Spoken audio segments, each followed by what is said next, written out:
जी आपे खुद ही खरीद लिया, एक ही जगह दो खरीद लिया, लावा के नहीं लावा। अब लाख रुपया जीरो पाके 2-5 लाख रुपया जीरो पाके आपे घर में ले रहा हूँ, एक ही जगह दो मोबाइल घराना लार दे देवा, लार देवा कि नहीं देवा। पहले आपन जो मोबाइल है आपने कोई सरकार मुफ्त में दिया, लेकिन सरकार का उसमें फायदा है, सरकार में बैठे हुए लोग महंगी बिजली प्राइवेट कंपनियों से खरीदने के लिए, इनको उसमें जो भ्रष्टाचार करते हैं, 12 रुपए यूनिट बिजली खरीदते हैं, उसमें 2 रुपए अपनी जेब में डालते हैं, और ये जो भ्रष्टाचार कर रहे हैं, इस भ्रष्टाचार का आज आपके खेत में बिजली नहीं है। आज किसान आंदोलन कर रहे हैं, आप किसान आंदोलन कर रहे हैं, शिव में मुझे बताया गया जो किसानों को बिजली मांग रहे हैं उनको बिजली की जगह लाठी देने का काम ये सरकार कर रही है। किसानों को जो पानी मांगते हैं नगर में उनको पानी देने के नाम पर लाठी मांगते हैं। युवा जब लाठी मारती है, युवा जब नौकरी मांगते हैं तो उनको नौकरी के नाम पर नौकरी तो मिलती नहीं, लाठी मिलती है, लाठी के मार मिलती। जब पेपर लीक हो जाता है उसकी जांच करने के लिए युवा आंदोलन करते हैं कि हमारे सपने टूट गए, तो उनके ऊपर लाठी का प्रहार होता है। देश के लिए बलिदान होने वाले वीरों की वीरांगनाएं जब जाकर के अपने लिए न्याय मांगती है तो ये सरकार उनके कपड़े फाड़ करके उनके ऊपर लाठियों का प्रहार करने का काम करती है। ये बिजली पानी जो सरकार नहीं दे सके उस सरकार को सरकार में रहने का अधिकार है क्या? मैं आज आपसे पूछना चाहता हूं, है क्या? अगर नहीं है तो हमको संकल्प करना पड़ेगा कि हम इस सरकार को उखाड़ करके फेंक दें। आज राजस्थान में किस तरह के हालात इन्होंने बना करके छोड़े, किस तरह से माताओं बहनों की करुण क्रंदन चीत्कार चीखें हमारे को चारों तरफ से सुनाई दे रही। मैं आज आपसे पूछना चाहता हूं कि हम उस धरती के लोग हैं जिन लोगों ने महिलाओं के सम्मान के लिए, गाय गंगा गौरी गीता गायत्री इनके सम्मान के लिए, भारत के मान बिंदुओं के लिए, इस सनातन संस्कृति के मान बिंदुओं की रक्षा के लिए हंसते हंसते अपनी पीढ़ियां कुर्बान कर दी थी। हम लोग क्या आज हमारा खून इतना पानी हो गया कि राजस्थान में 2 लाख महिलाओं के साथ में अत्याचार हो गया, राजस्थान में देश में सबसे ज्यादा बच्चियों के साथ में बलात्कार और गैंगरेप की घटनाएं हो गई, उसके बाद में भी हमारा खून नहीं खोल रहा है।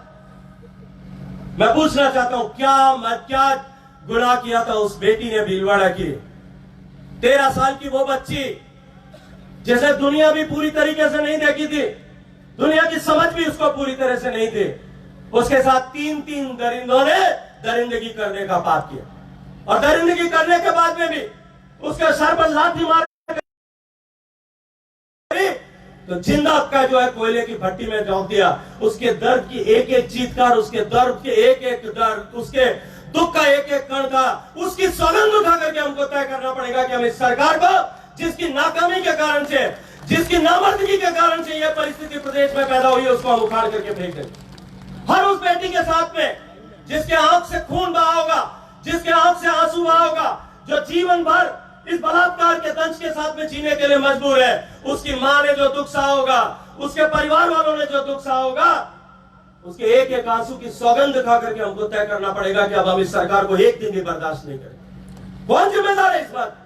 अशोक गहलोत साहब को जब शुरू में बलात्कार बढ़ने लगे, जब उनको पत्रकारों ने पूछा तो उन्होंने कहा राजस्थान में फर्जी मुकदमे दर्ज होते, 56% मुकदमे फर्जी होते।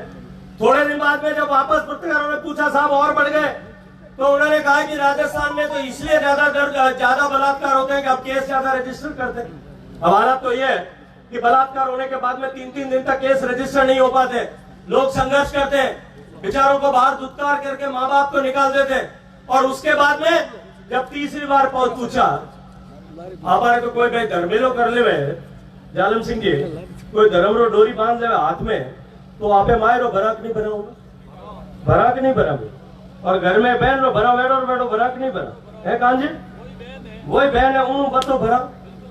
हमने रिश्तों की पवित्रता को समझा है, इस राजस्थान में रिश्तों की पवित्रता को मान और सम्मान देने वाला प्रदेश है। इस राजस्थान में राजस्थान का मुख्यमंत्री यह कहता है कि राजस्थान में बलात्कार ज्यादा क्यों होता है कि राजस्थान में घर वाले लोग और रिश्तेदार लोग बलात्कार करते हैं। भाई आपके घर में भी बेटी होगी, बहन होगी, अपने परिवार में भी कहीं ना कहीं धर्म का रिश्ता किसी के साथ में जुड़ा होगा।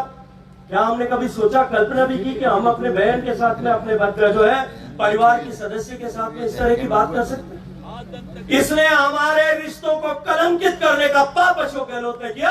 हमारा खून इस बात पर खौलता है कि नहीं खौलता। और उसके बाद राजस्थान सरकार के एक मंत्री को जब प्रश्न पूछा गया विधानसभा में, तो विधानसभा में प्रश्न के उत्तर में वो कहता है कि राजस्थान में ज्यादा रेप इसलिए होते हैं कि राजस्थान मर्दों का प्रदेश है। ये निश्चित रूप से मर्दों का प्रदेश था।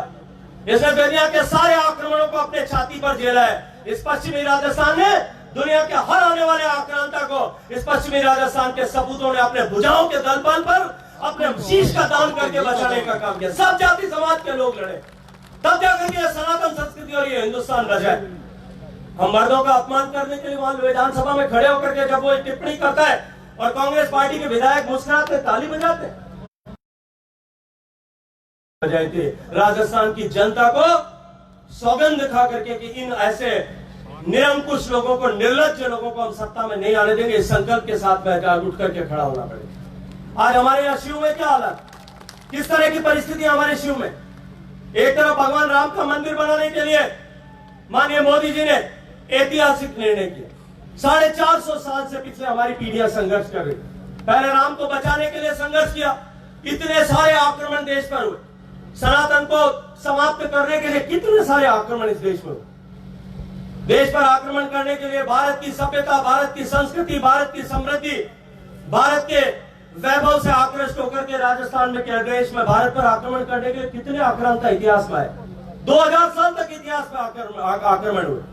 भारत पर आक्रमण करने के लिए शक आए, हूण आए, कुषाण आए, चंगेज खान आए और उसके बाद में अब्दाली आए, गौरी आए, गुलाम आए, खिलजी आए, गजनी आए और उसके बाद में मुगल और यमन आकर के और पठानों ने आकर के भारत पर आक्रमण किया। और उसके बाद में भी आक्रमण की श्रृंखला नहीं थमी।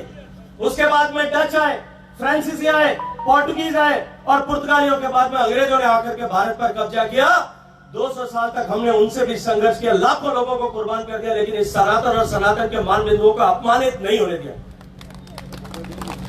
हमने भगवान राम के मंदिर को बनाएंगे इस संकल्प के साथ में 450 साल तक अपने इस 18 पीढ़ियों तक संघर्ष किया देश के लोगों ने। आजादी से पहले लोगों ने शीश दान किए, उस संकल्प के साथ में अपने आप को हंसते हंसते कुर्बान कर दिया और आजादी के बाद में भी लंबे समय तक न्यायालय में हमने खड़े होकर के लड़ाई की।